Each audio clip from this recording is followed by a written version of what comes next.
प्रणाम मेरे प्यारे दोस्तों, बहुत सारा प्रेम आप सभी को।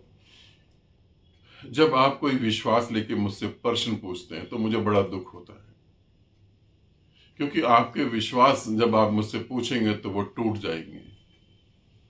और आपके विश्वास जब टूटते हैं तो ये नहीं समझे कि मैं आपके विश्वास को तोड़ रहा हूं। हकीकत में आप सत्य जानने की बात कर रहे हैं तो मैं वो सत्य आपको बता रहा हूं। यहां प्रश्न पूछा है कि गुरुदेव, मां के गर्भ में आत्मा कैसे प्रवेश करती है? पहली बात मेरे प्यारे मित्र, आत्मा निराकार है, कोई उसका आकार नहीं है। आत्मा कोई एक्टिविटी नहीं करती, कोई क्रिया नहीं करती, क्रिया रहित है, उसकी कोई क्रिया नहीं। इसे समझ लें अगर आप समझ सकते हैं तो। दूसरा, गर्भ में आत्मा कब प्रवेश करती है? मां गर्भ धारण कर लेती है, 14-15 दिन के बाद दिल धड़कना चालू होता है और दिमाग एक्टिविटी करता है, तो आत्मा कब प्रवेश करती है? 14-15 दिन बाद।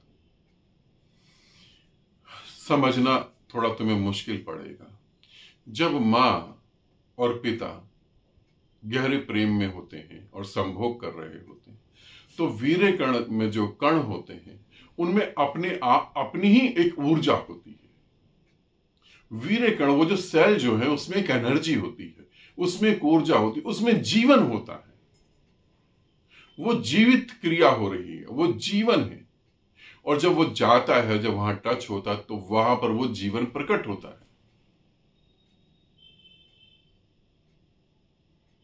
वहां वो जीवन प्रकट होता है। फिर एक सूक्ष्म शरीर जो भटक रहा इधर उधर, जब वहां जीवन प्रकट हो जाता है तो वो आता और जाता है। जिसके पास पुराने जन्मों की पूरी हार्ड डिस्क है, वो आता है और जाता है। आत्मा कहीं प्रवेश नहीं करती। और अब तो आप जान के हैरान हो जाएंगे, अब तो बच्चे लैब में पैदा होंगे, और जो बच्चे लैब में पैदा होंगे उनमें आत्मा कहां से प्रवेश करेगी? सोचिए, उनमें आत्मा लैब में कहां से प्रवेश करेगी? तो इसीलिए ऐसा नहीं सोचिए।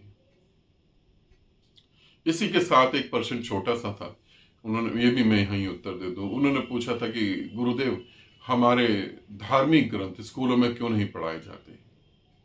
उन्हें पढ़ाना चाहिए ताकि हर हमारी धर्म की शिक्षा सभी बच्चों को मिले।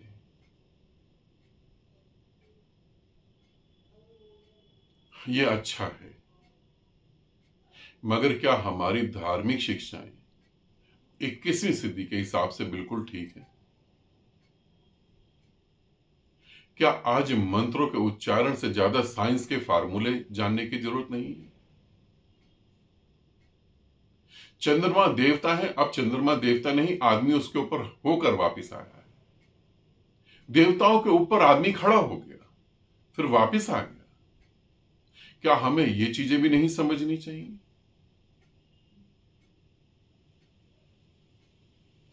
क्या हमें चीजों को चेंज करके नहीं समझाना चाहिए? मैं इस बात के खिलाफ नहीं हूं, ठीक है, होना चाहिए, मगर क्या होना चाहिए? ब्रह्मचर्य का पालन। आपको पता है कितने कितने लोग इस ब्रह्मचर्य के चक्कर में विक्षिप्त हो जाते हैं, पागल हो जाते हैं, मानसिक रोगों से पीड़ित होते हैं, फिजिकल बीमारियां हो जाती हैं। आपको पता है, हम अपने धर्म की शिक्षा दें,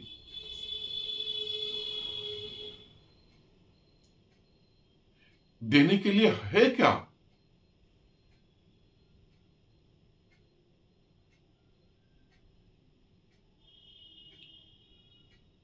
स्कूलों में हम धर्म की शिक्षा दें। हमें चीजों के हिसाब से सब कुछ बदलना पड़ता है।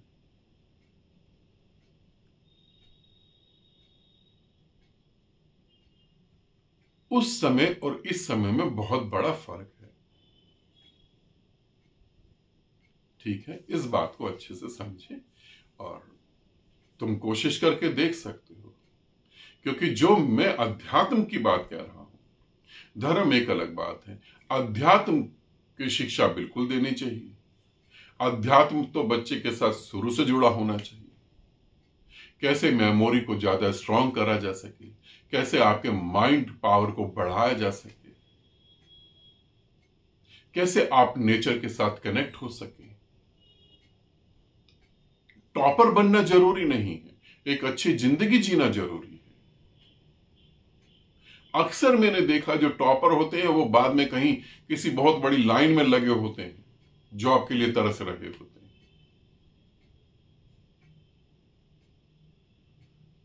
चीजों को चेंज करना चाहिए, ठीक है। इस पर्सन को कभी और आराम से विस्तार से इस पर बात करेंगे, तो अभी तो इतना ही कहूंगा। आनंदित रहें, सदा खुश रहें, बहुत बहुत प्रेम आप सभी को।